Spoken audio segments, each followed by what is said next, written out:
मसीहा के अकादर पुरफज़ल जलाली और कुदूस नाम में आप सबकी सलामती हो। आप देख रहे हैं जोश फॉर द साल्वेशन और मैं हूं आपका होस्ट पादरी इरफान आशिक।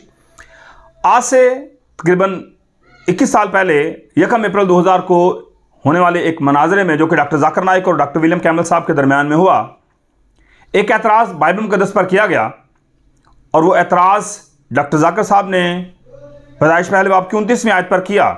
आइए उनकी ज़ुबानी से एतराज़ को सुनते हैं, उसके बाद वीडियो की तरफ आगे बढ़ेंगे। देखते हैं कि बाइबल इसके बारे में क्या कहती है।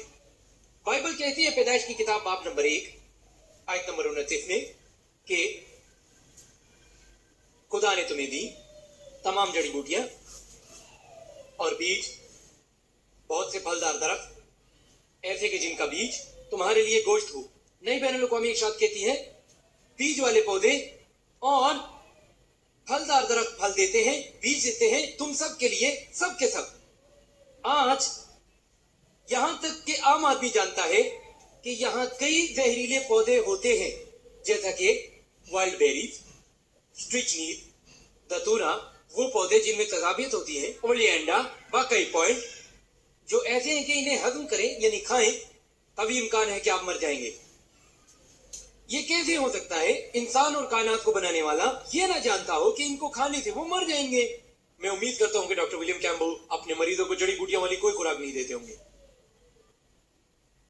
जी, तो आपने ये एतराज सुना। उनका ये कहना था कि ये कैसे हो सकता है कि कायनात को बनाने वाला ये ना जानता हो कि जहरीले पौधे भी हैं जिनको खाने से इंसान मर सकता है। और पैदाइश पहले बाब की 29वीं आयत इसमें ये लिखा है, और खुदा ने कहा कि देखो मैं तमाम रोए ज़मीन की कुल बीजदार सब्जी और हर दरख्त जिसमें उसका बीजदार फल हो तुमको देता हूँ, ये तुम्हारे खाने को हूँ।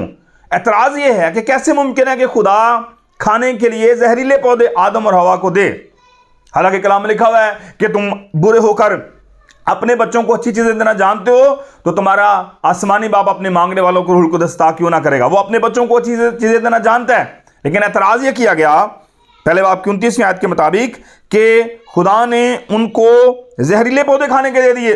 लेकिन क्या खुदा इस बात को नहीं जानता था कि जहरीले पौधे भी हैं? ये एतराज किया गया है डॉक्टर जाकिर नाइक साहब की जानिब से। लेकिन मैं आपको बताना चाहूंगा, अगर हम पैदाइश पहले बाप की 11वीं आयत की तरफ आए तो 11वीं आयत मुक़द्दसा से और जब हम पढ़ते हैं 12वीं आयत मुक़द्दसा तक, तो 11वीं और 12वीं आयत में खुदा ने जब पौधों को क्रिएट किया, खुदा ने जब पौधों को बनाया, खुदा ने जब बीजदार सब्जियों को पैदा किया और फलों को पैदा किया, तो उनको बनाने के बाद कलाम लिखा खुदा ने देखा और कहा कि अच्छा है। खुदा ने देखा कि अच्छा है। जब खुदा ने देखा तो उसका मतलब है कि खुदा जानता था कि अच्छा है। और इसी वजह से खुदा ने आदम को पहले बाप की 29वीं आयत में तमाम बीजदार सब्जियां, फल और पौधे खाने के लिए दे दिए, क्योंकि खुदा जानता था कि वो अच्छे हैं।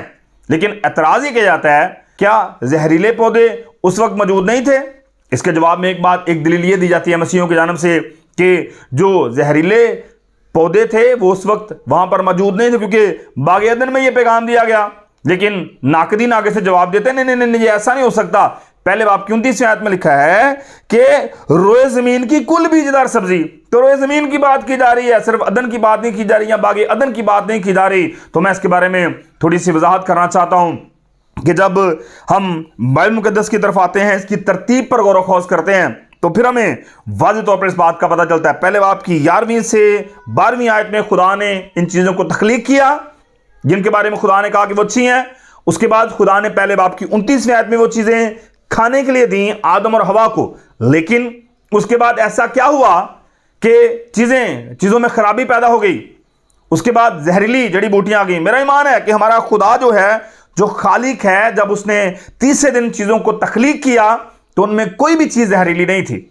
उनमें कोई भी जहरीला पौधा या जहरीली जड़ी बूटी जिनका नाम डॉक्टर जाकिर साहब ने लिया या जिन और भी बहुत सी ऐसी जड़ी बूटियां हैं जिनका जिक्र उन्होंने नहीं किया, लेकिन वो भी इंसान के लिए हलाकत का बायस बन सकती हैं, उसके लिए जहरीली हो सकती हैं। तो जब हम किताब मुक़द्दस पर निगाह करते हैं, इसकी तरतीब पर, तो जैसे मैंने जिक्र किया कि पहले बाप की 11वीं आयत में सब कुछ ठीक था, 29वीं आयत में जब खुदा ने दिया तो सब कुछ ठीक था। लेकिन पैदाइश तीसरे बाप की पहली आयत से ऑनवर्ड जब हम इसको देखते हैं तो हमें वहां पर सांप का गुनाह, हवा का गुनाह और बुजुर्ग आदम के गुनाह का तज़किरा मिलता है, जिसका जिक्र कुरान शरीफ सूरह बकरा सूरह नंबर 2 की 36वीं और 37वीं आयत में भी किया गया है कि उन्होंने गुनाह किया और उनको बहिश्त में से निकाल दिया।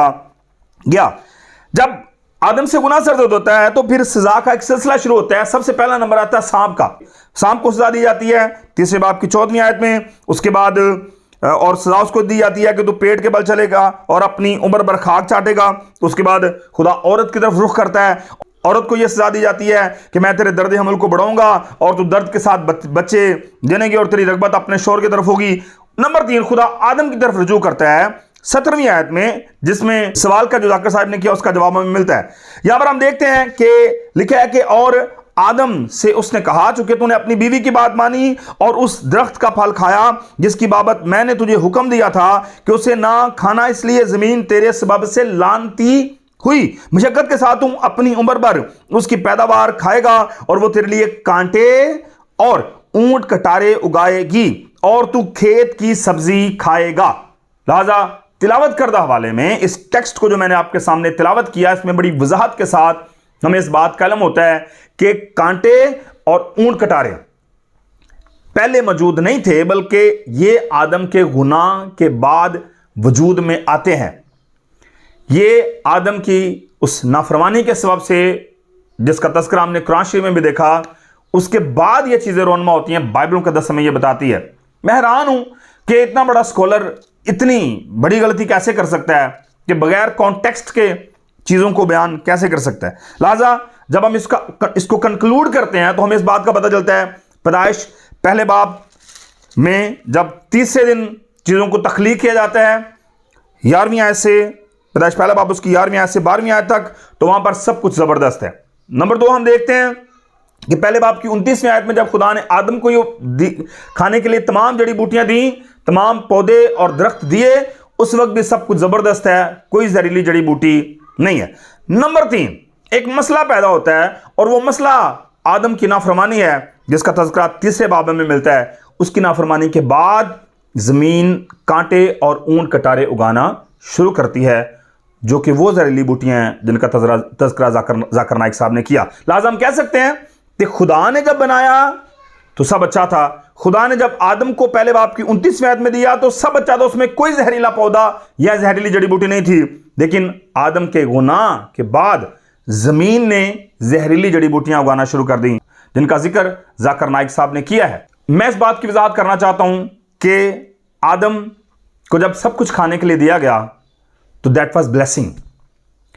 जब उसको यह कहा गया कि अब उसने गुनाह किया और गुनाह के बाद जब यह कहा गया कि अब जमीन तेरे सबब से लानती हो गई, तो इट वाज द कर्स। और कांटे और जो ऊंट कटारे हैं, इट वाज द कर्स, ये लानत थी। और खुदावंद यीशु अल मसीह ने इस लानत से मुझे और आपको छुड़ाने के लिए सलीब पर इन्हीं कांटों का ताज पहन लिया, ताकि मैं और आप इस लानत से आज़ाद हों और बरकत को हासिल करें। अगर आप इस चैनल के वसीले से बरकत पा रहे हैं तो मैं ज़रूर आपको इनकरेज करना चाहूँगा, इसको लाइक करें, सब्सक्राइब करें, दूसरों के साथ शेयर करें।